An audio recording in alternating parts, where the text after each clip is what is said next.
Yo, what's up mga kaditayan? Welcome back dito sa ating YouTube channel. Kamusta po kayo? Is mapagpalang gabi po sa inyong lahat. Yan, dahil gabi na ngayon, gabi na, may mabul pa. So, ang problema nito ay ayaw mag-charge. So, check natin kung saan ba ang problema. Check muna natin kung okay yung mga supply ng wirings dito para ma-prove natin kung saan talaga ang problema. So, ito yung ano niya, reading niya 11, 12.1. Dapat pag in-start mo ito, ayan ba't ganun? Nagcha-charge naman Hindi nag-charge. Kasi pagka tumakbo ka, 11.5, 11.4. Tingnan mo ito. Wala ka ganyan. Pero tiyan mabuksan mo yung ilaw, lalo pag bukas ng ilaw. Wala, dapat 14 yan. Ayan. Wala, hanggang ganyan lang yan. Tapos pag tumakbo ka, 11 lang. Tapos yung ilaw, busina, hindi nagana. Ilaw, busina.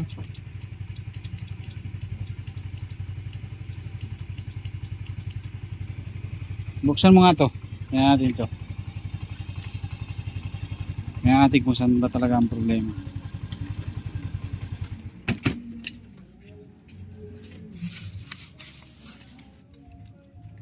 So, tingnan natin dito mga kalawit kung Hindi siya nag-charge.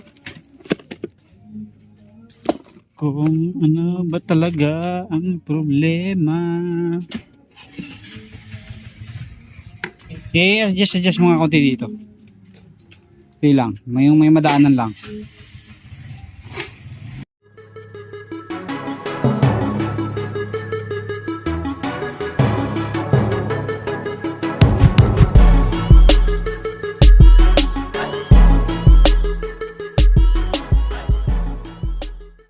Yan ang mga karit. Testingin natin kung ano ba talaga, ano ba ang problema. Bago battery nito so pinalitan niya ng battery kanina kasi akala battery lang. So ngayon testingin natin kung talagang nagcha-charge pa talaga.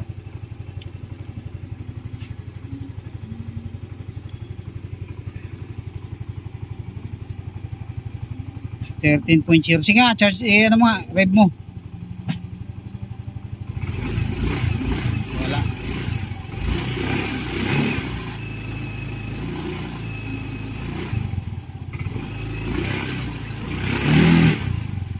Nagbabawas pa lalo. Babawas. Pag matuloy takbo mo, nagbabawas. So, check natin kung ano ba. Ito na mga karit, magkakaalaman na kung anong magiging resulta nito. Tingnan natin kung talagang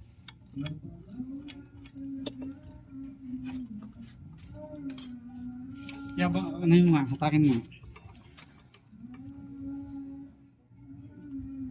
Okay.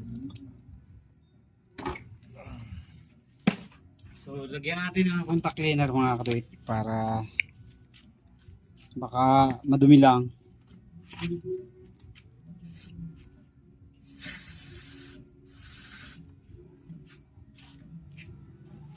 So ito rin, testingin din natin.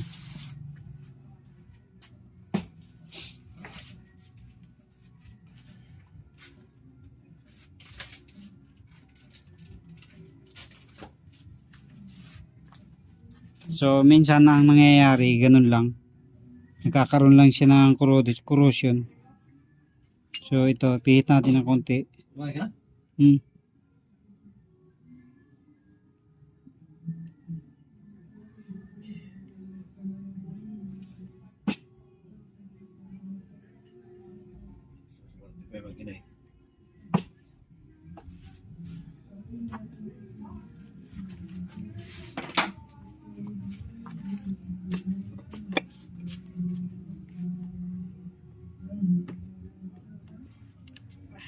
Testing mo na, remedyo.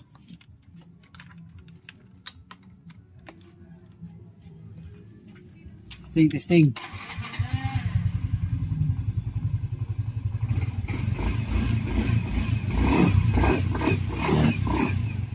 So, tingnan natin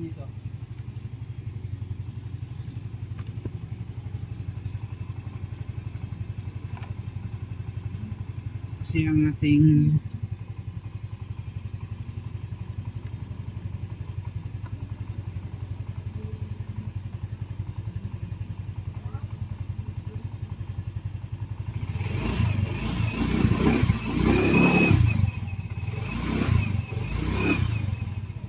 point ko lang ito. 14 na yan. Pero kanina na ano, kanina 'di ba nabawa ng 12? Oo. O ngayon Hindi, pag tumakbo siya, talagang nababawas pa siya. Tapos pag kabilo pa yung ilaw, pag ilaw na, nababa siya ng 11.5. Ayan idle niya nagti-30 na. Ganyan nga siya pag idle pag ganyan naka-minor. Pero pag tinakbo mo na, nababa siya ng 11.5, 11.6.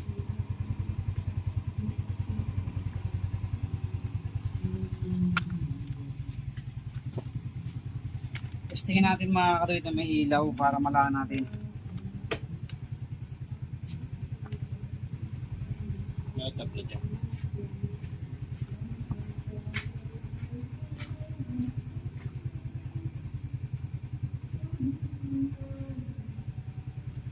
To, yaw. Meron dyan Dito. Ito? Hindi yan. Papatong ko lang para sa edyo. Aso yung yaw. Ito, yan. Bako na lang. Ganun na.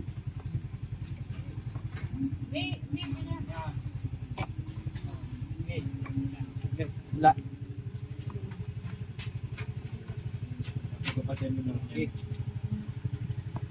So, tingnan natin. So, naka-ilaw na yan. Tingnan natin. Ito. 12.6, 12.5. Bagsak. Wala. Bagsak na. Saan yung tester ko? Hindi yan. Ayan.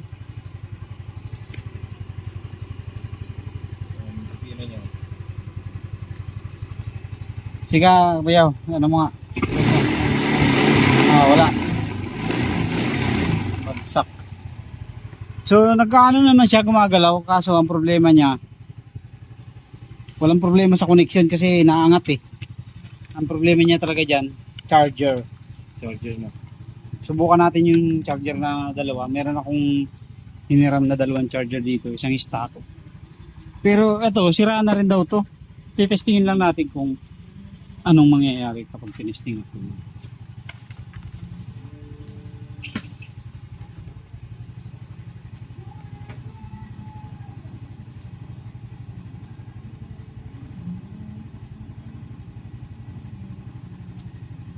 Dapat kasi kapag sira talaga yan o hindi nagkukunik yung mga wiring,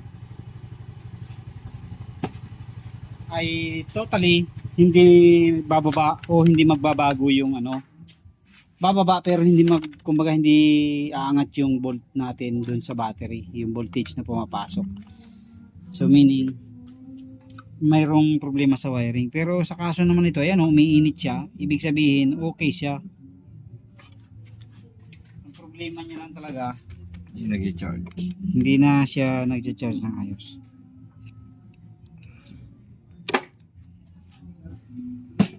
So ito stock din to, galing sa M3 nung namin, isang tropa.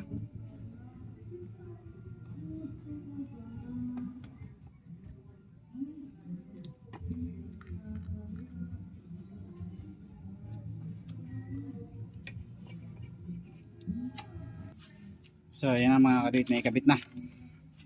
Stock yan, stock.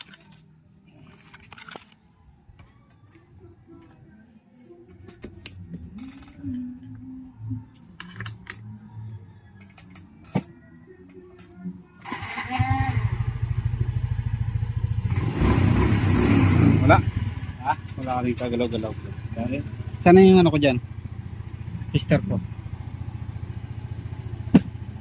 Yun. So dito tayo direct para makita natin. Sige nga, i-read mo nga. Wala. Ito, yung isa may galaw. Ito, wala talaga. Wala eh. So, ano to? Yung isa, meron pa tayo isa eh. Pero kung ito ay ano talaga, hindi magkakaari. Charger talaga. Ano? Kasi walang problema na andar naman eh. Ang problema niya yung charging coil niya. So, yung sa ano niya, So, ibig sabihin hindi pa rin siya rin isang battery. malalaan natin.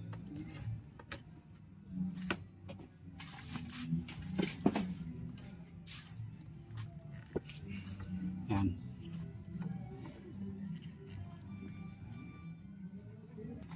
Okay, so yan na.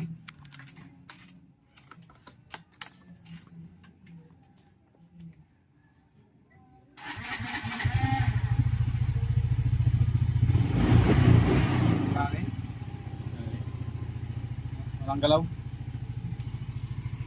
So, okay, magagamit mo pa naman yan.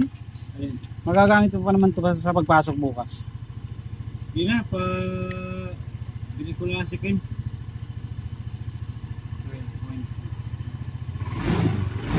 Wala oh. Mas walang galaw to mga kaduit. Siya, rev. Rev. Rev mo.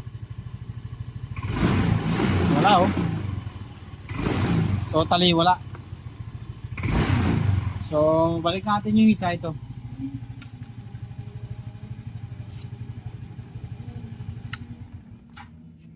Ito nga, umiinit pa to eh. Ibig sabihin, gumagana pa siya. Ito wala oh, lamig oh. Wala lamig. So, ibig sabihin, bastid na talaga yan.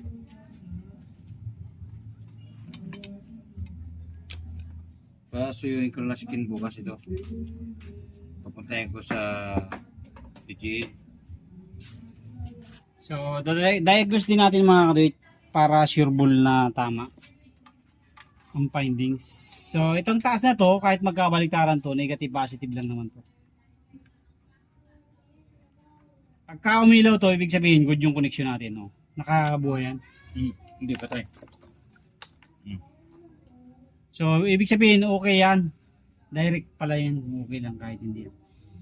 So, kapag hindi ito umilaw, ibig sabihin, may putol na isa. Either positive or negative. So, sa kaso nito, ay okay. Ito yung positive niya, oh. O, yan. Positive yan. Tapos, ito namang negative. So, ito yung negative, yung sa kabila. Pag kinonek mo sa positive, dapat iilaw. So, ibig sabihin, good ang connection. May problema lang talaga ang charger. So, testingin natin naman itong isa. Testingin din niya natin. Ay, hindi pala natin mapapa. Sige nga, testing nga, andar.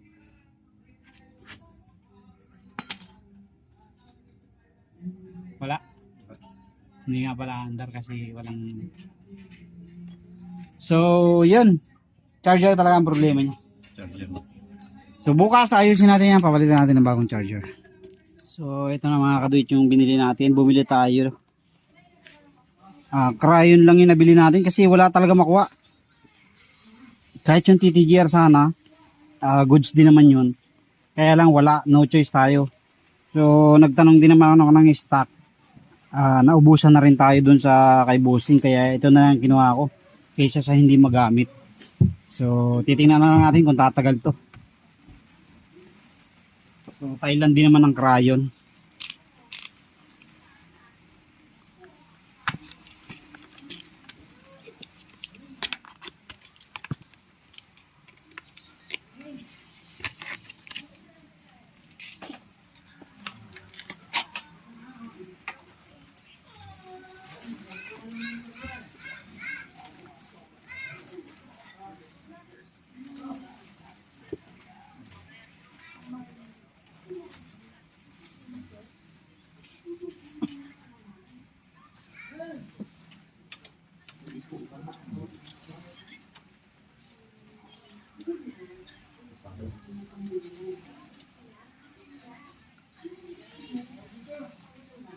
Maganda sana kung may stock na lang sana. Kaso wala eh. Wala nang stock eh. 1.4 kay boss yung stock kaya lang wala siya. Naubusan na rin.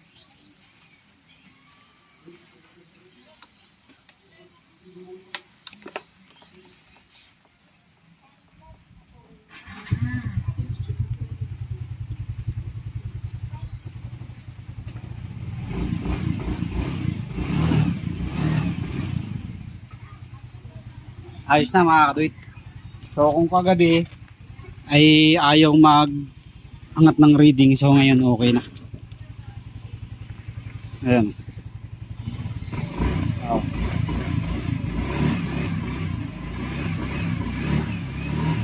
Nagpo 14.3 na.